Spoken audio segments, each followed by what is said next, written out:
Welcome to Edu Talk.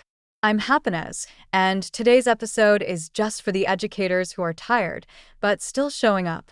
If you love your students and still feel exhausted, overwhelmed, or quietly questioning how long you can keep doing this work, you're not failing. You're human. Today we're talking about teacher burnout, especially in special education, and how to survive this work without losing yourself in it. Let's start by naming the truth. Burnout is not a weakness. Burnout is a response to chronic overload.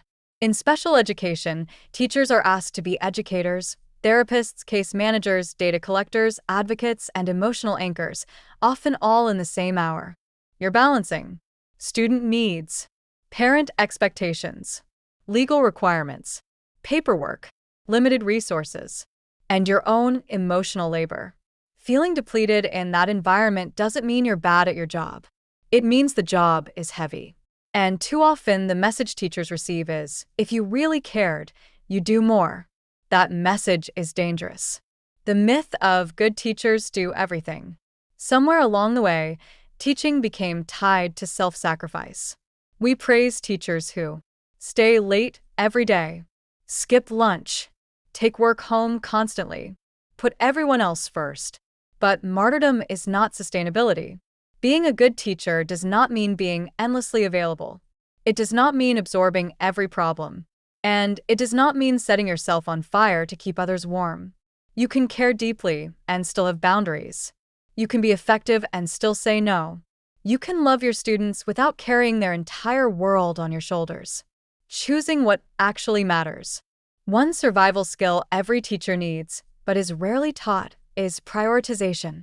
Not everything can be urgent. Not everything can be perfect. Not everything deserves your energy. Ask yourself, what truly impacts my students? What is required and what is optional? What can be good enough instead of perfect?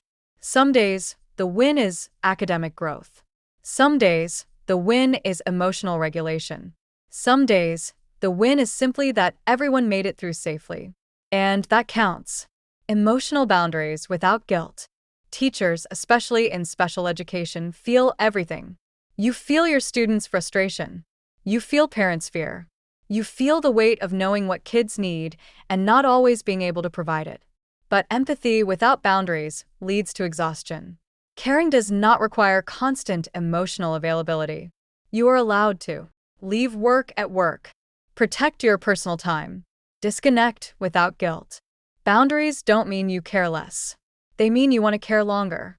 Small shifts that make this sustainable. Burnout isn't fixed with bubble baths and inspirational quotes. It's eased through small, realistic shifts. Saying no to one extra thing. Streamlining paperwork where possible. Letting go of comparison. Finding even one colleague who gets it. Giving yourself permission to be human. You don't need to love every moment of teaching to be a good teacher. You just need enough support to keep going. Staying without losing yourself. Some teachers stay. Some leave. Both choices are valid. But if you stay, you deserve to stay whole. This work matters, but so do you. Your health matters. Your family matters. Your joy matters. The goal isn't to survive at all costs. The goal is to build a career that doesn't require you to disappear in the process. So if you're listening to this and feeling tired, let this be a reminder. You are not alone. You are not failing. And you are allowed to protect your well-being while doing meaningful work. You're doing important work. Let's make it survivable. Bye for now.